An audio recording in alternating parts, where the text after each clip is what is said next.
Na hello hello, Minecraft. Most nem a túlélő világomba vagyok, mert az előző videó alá kaptam egy kommentet, hogy csináljak egy tető tutoriált.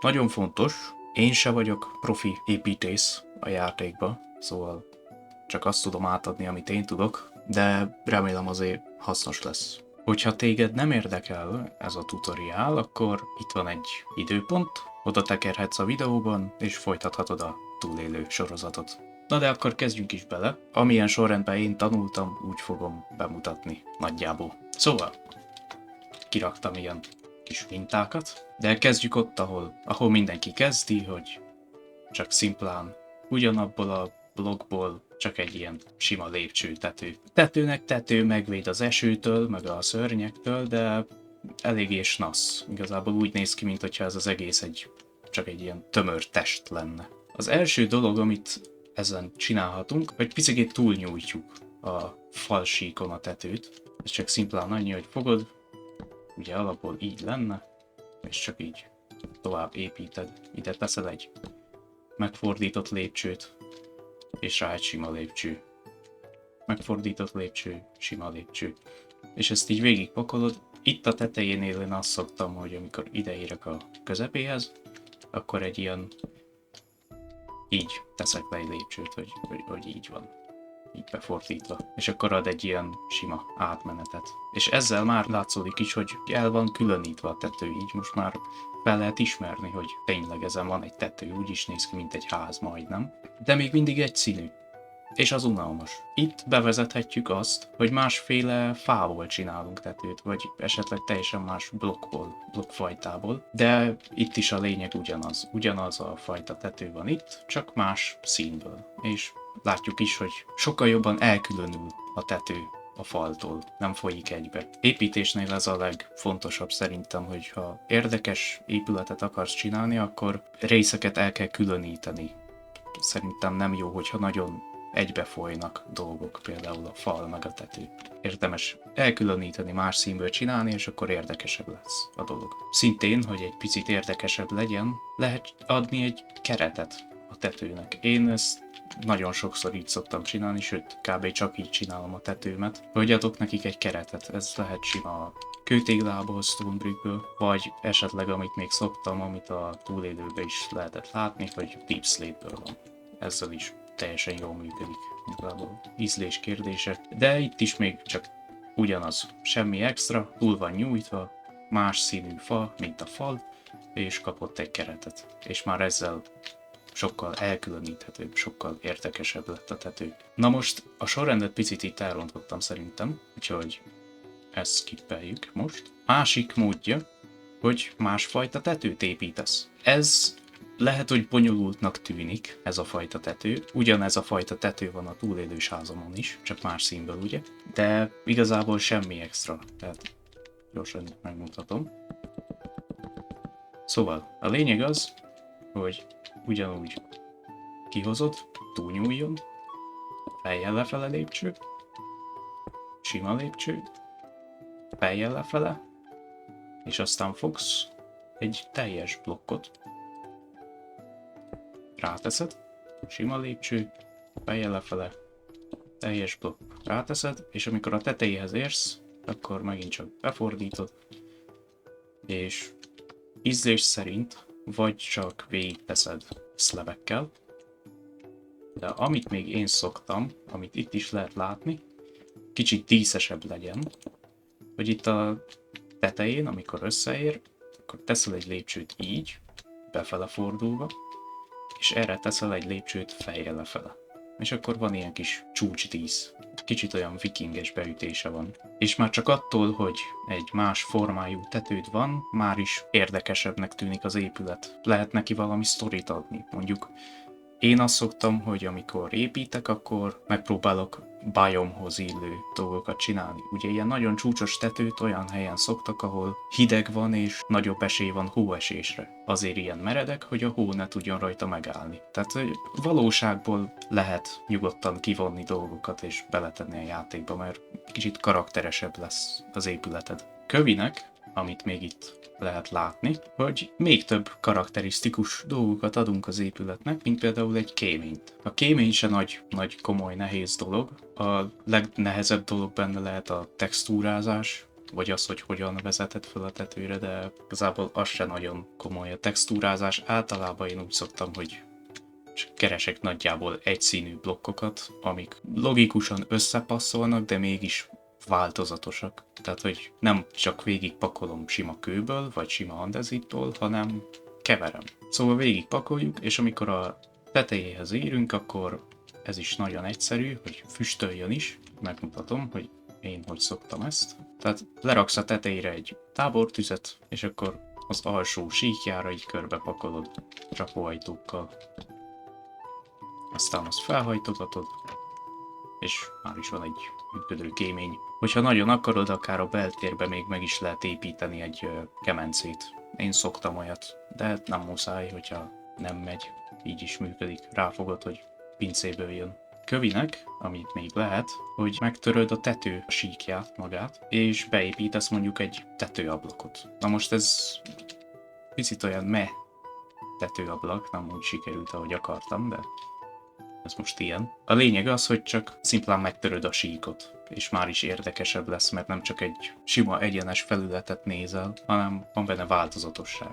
És amit még itt lehet, hogy magát a tető keretet is textúrázod, úgy, mint mondjuk a kéményt, hogy mohás követ teszel bele, vagy ugyanúgy ezt a repett téglát. Ez meg időt ad az épületnek, hogy igen, az épület, ez nem most épült egy 10 perce, hanem tényleg már itt van egy jó ideje, sokan éltek benne, és meglátszódik rajta az idő. Na most akkor jöjjünk ide ehhez, amit itt kihagytam. Az egyik legfőbb dolog, amivel lehet érdekesebb épületet csinálni, az az, hogy eleve egy érdekesebb formát csinálsz. Tehát nem csak egy szimpla téglalap, mint ennél, hanem mondjuk itt például egy L alakú ház van, és ez azt okozza, hogy a tetőnek is kell kiugró részt csinálni. És ez sokféle módon lehet, én itt például azt csináltam, hogy csak szimplán hozzákötöttem, de hogyha esetleg olyanra csinálod, hogy ugyanolyan széles ez a rész, mint ez a rész, akkor össze tudod kötni úgy, hogy nincsen ilyen szintkülönbség, de akkor nem olyan érdekes. Ez így változatos. Szintén mindig a változatosság a lényeg. Szóval elsősorban ez, hogy más alakú ház, vagy pedig adsz rá extra dolgokat, mint például itt, hogy az ajtó köré teszel egy kis izét, ez nem pont tetőhöz köthető, de már is érdekesebbé teszi a látképet. A másik pedig, hogy adsz ilyen kis túlnyúló tetőt is, ahova mondjuk tehetsz hordókat, és akkor már is van egy fedett részen egy kis tárolóhelyed. Ez is ad egy kis karaktert az épületnek. Meg úgy néz ki, mintha tényleg valaki használna az épületet, mert van egy raktár. Következő dolog, amit lehet még csinálni, hogy szintén túlnyúló részek, ami mondjuk nem konkrétan az alapház formához illik, tehát hogy nem egyszerre épült meg ez a rész, meg ez a rész, hanem mondjuk megépült ez, aztán később kellett bővíteni, szóval hozzáadtak egy ilyen kis extra dolgot. Itt is lehet olyat, hogy eleve más tetőformát raksz ide, de már csak az, hogy egy más szinten lévő tető kerül ide, az már ad egy kis plusz dolgot a házhoz. És hogyha megnézzük, ennek a háznak mindegyik oldalán, tehát hogyha mondjuk vesszük ezt a téglalapot, mint alap, mind a 4 oldalán van valami kis extra. Ezért nincsenek nagy sima felületek, hogyha mondjuk még ide tennék egy kéményt mondjuk, akkor itt is megtörne ez a sima egyenes felület, de már eleve ez ki van egészítve egy kisebb tetővel. Használd a kreativitásod, és tudom én, mind a 4 oldalra tegyél valami kis extra dolgot, ami ad egy kis karaktert a háznak, kicsi személyiséget, mint például itt, hogy van egy kis raktár tető alatt, az sugallja, hogy valaki használja is a házat. A kémény is ugyanez, a füst miatt úgy tűnik, hogy valaki tényleg lakik a házban. Esetleg amit még tudsz, ezt nem mondtam, most jutott eszembe, hogyha ilyen kicsit vikingesebb stílusú tetőt csinálsz, akkor lehet olyat, hogy nem csak végigpakolod félblokkal, hanem lépcsőkkel. És itt, ahol összefut, ez most pont a közepe, ide mondjuk beteszel egy blokkot. És akkor, hogyha megnézzük, akkor megint csak érdekesebb Nem biztos, hogy mindenkinek tetszik, most így hirtelen nekem sem nagyon, de ez is egy opció. Legyél kreatív, csináld azt, amit jónak látsz. Meg bátran próbálkozz. Hogyha megnézzük az én túlélő házamat, akkor azon van egy ilyen kis ablak. Ennek a helyére került egy ilyen kis erkélyszerűség, ami hát most csak gyorsan felépítettem ide egy hasonló formát. De hogy ez a forma is úgy jött nekem, hogy egy jó 20 percet variáltam, tehát próbáltam ilyet, próbáltam ezzel a tetőformával, próbáltam ezzel a tetőformával, próbáltam féllapokkal is, úgyhogy ugyanez a háromszög forma, de nem tetszett. Tehát, hogy csak azért, mert elsőre nem néz ki jól, az nem azt jelenti, hogy lehetetlen megoldani, hogy jól nézzen ki. Néha időigényes az építése, ez hozzá kell szokni. Főleg, hogyha nincsen terved és csak elkezdesz építeni, akkor hát akkor abban benne van, hogy hát nincsen terved. Szóval mindent improvizálsz, és a lényeg, hogy ne add fel az improvizálást, mert félkész ház az ugye nem néz ki jól. Oké, szerintem a tetőkről ennyi az, amit én meg tudok osztani veletek. Kb. Nekem is itt áll meg a tudásom. Úgyhogy remélem azért hasznos volt, és akkor térjünk vissza a túlélőhöz. Na, a mai epizódban, a mai részben továbbra is építeni fogok, mert szeretném befejezni a házat. Vagy legalábbis olyan szintre eljutni, ami már közel van a befejezéshez. Szóval kelleni fog üveg, meg megcsinálom logikusabbra a berendezést, hogy nem csak minden ide van hányva, ahogy éppen gondoltam, hanem ládák jönnek ide mondjuk, mert ez így pont jó, ugye dupla rész, dupla ládáknak. Találok rendes helyet kraftolóasztalnak, kemencének, ennek is. Az a tetőrész meg szerintem itt lesz a hálószoba, ezt is meg kéne csinálnom rendesen. Szóval, ja, folytatjuk a házat. És szerintem az üveggel fogom kezdeni. Úgyhogy elmegyek homokért. Amíg itt sül a homok, sül az üveg, addig azért szeretném megemlíteni, hogy az előző videóra, a War Thunderösre, azért az nagyot ment. És ezért hálás is vagyok, hogy ennyien megnézték. Egyáltalán nem számítottam rá, mert a YouTube az nem mindig szereti az ilyen 10 perc alatti videókat, inkább 8 perc alatti, de ezek szerint valamit jól csináltam, mert tényleg nagyon meglepő, hogy mennyien megnéztétek, és mennyi az új feliratkozó. Azt azért még gyorsan hozzáfűzném, hogy amióta felvettem ezt a videót, már túlléptük a 100 feliratkozót, és a videón már több mint 1000 megtekintés van, úgyhogy epic. Szóval köszöntök mindenkit. Hello, van egy ilyen Minecraft sorozatom, és ez nem biztos, hogy olyan, mint amiért feliratkoztál, de lesz több War Thunder is. Ezt meg tudom ígérni, mert napokban vettünk föl több jelenetet, úgyhogy lehet várni azt is. Na, kisült az üveg. Úgyhogy akkor pakoljuk is be. A fáklyákat ki akarom cserélni lámpásokra. Tehát lámpások.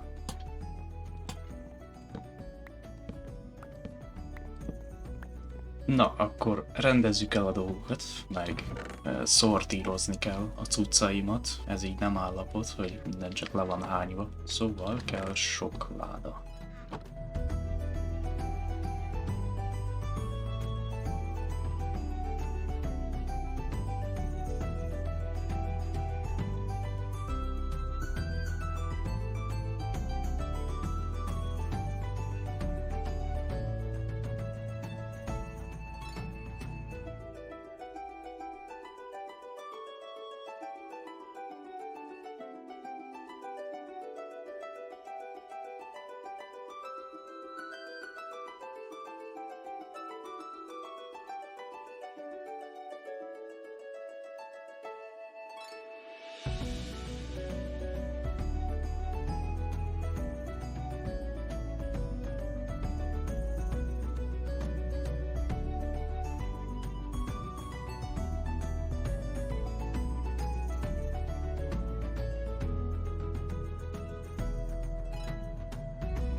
Oké, elszortíroztam a dolgaimat, mindennek megvan a helye. Itt vannak az ércek, építő blokkok, ami nem csak egész blokk, hanem craftolni kell.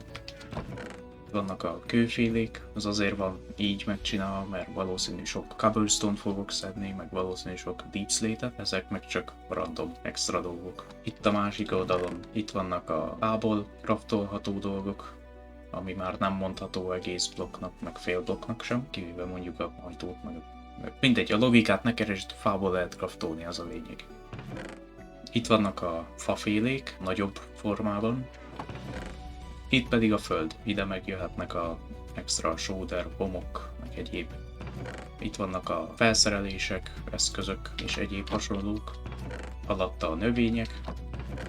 Itt meg pedig a mob droppok. Ez pedig a varázslós sarok, most ezt így hirtelen eldöntöttem. Itt van ugye a könyves asztal, ahol tudok spelleket. Ez a két láda pedig ez a modhoz tartozó dolgokat fogom tárolni ezekben. És, ha már itt vagyunk, miközben szortíroztam, elfelejtettem, hogy van itt két spell, amit nem próbáltam ki, úgyhogy ezt ki is próbálhatnánk. Na most, ahogy látom, ehhez kéne egy célpont, ami jelenleg nekem nincs. Mindjárt keresünk majd valamit. De szerintem nem is lesz nagyon látványos. Ez nem konkrét támadás, csak meggyengítem az ellenfelet. Ez pedig úgy néz ki, mint ami sebez. Szóval nézzük meg. Jó, hogy is működik. Igen, akkor nézzük előbb ezt.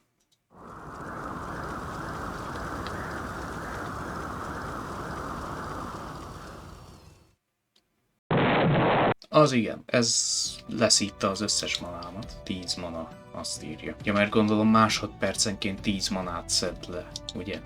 Megpróbálom megint.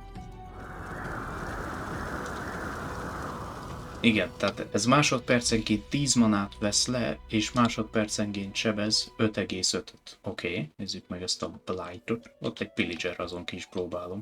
Hello! Beszakította a mocsok.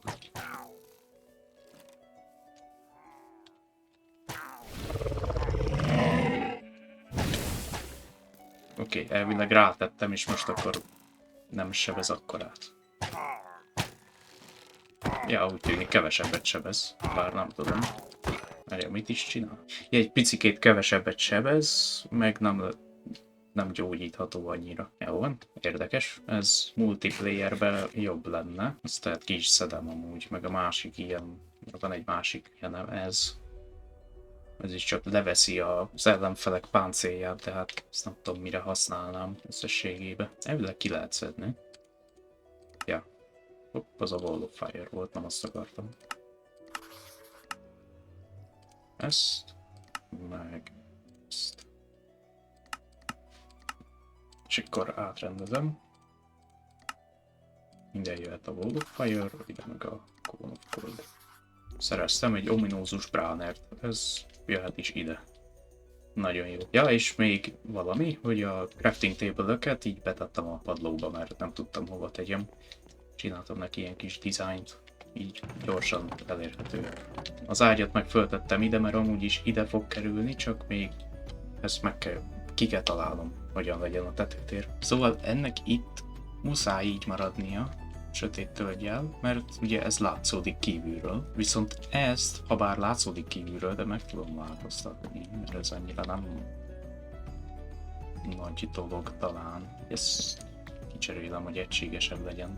Esetleg olyat lehet, hogy ide teszek hordókat, és akkor legalább extra tárolóhely. Ez itt viszont elég hülyén néz ki. Szerintem ezt az egész falat csak simán befedem egy síkra, és akkor úgy lesz, mint itt. Ja, mert ez a nem mondom milyen formában lévő barna dolog, az ott nem néz ki valami jól. Azt is be kéne fedni ott. Nem tudom hány lánccal néz neki jól, mennyire dolgjon le. Na így jó is, 2-vel.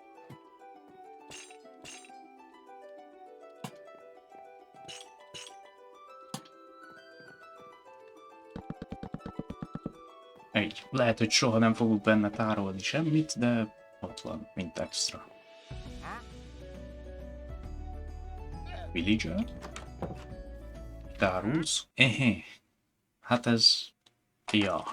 Nagyon jó volt ez a trader, srácok, tehát hogy ilyet még nem is láttam. Árult bőrt, meg lasszót. Teljesen random, ilyet még nem láttam. De el is ment, azt mondta, nagyon sietős dolga van. Szóval ide kéne valami berendezés, és van hozzá egy modum. Ez ad nekem, most itt pont az ajtóknál vagyok, mindegy, ad sokféle újabb ajtót, meg kerítést, de a legfontosabb, hogy ad bútort. Úgyhogy itt gyorsan körbenézek, aztán mindjárt eldöntöm, hogy miért szeretnék. Oké, szóval picikét belekerültem a zónába, és csak fókuszba elkezdtem építkezni. Berendeztem a tetőteret. Nézzük is meg. Itt az ágy. Egy kis... hogy hívják azt? Éjjeli szekrény. Meg minden. Könyvekkel. Itt egy íróasztal székkel. Raktam le egy szőnyeget. Ez eredetileg azt akartam, hogy fekete narancsárga, csak fekete festéket nehéz szerezni itt a környéken. Itt az erkély, kis kiülő rész, majd tervezek amúgy ilyen kis cserepeket betenni vele, kis virággal, meg minden. Most így igazából. Boom, meg is van oda, még talán egy jöhet ide. Itt vannak könyvek, könyvespóc, még két fiókos szekrény. És ja, így néz ki, szerintem egész otthonos lett. Viszont szerintem erre a részre ennyi elég. És azért haladtunk. Lényegében már kész a ház. Külső díszítések vannak csak, de most már használható, be van rendezve mindenhol. Szóval köszönöm a figyelmet, remélem a tutoriál segítőkész volt annak, aki megnézte, és bocsi, most ez ilyen tényleg kis építgetős részre sikerült, kövibe lehet megpróbálok több akciót tenni. De mára ennyi. Na pá!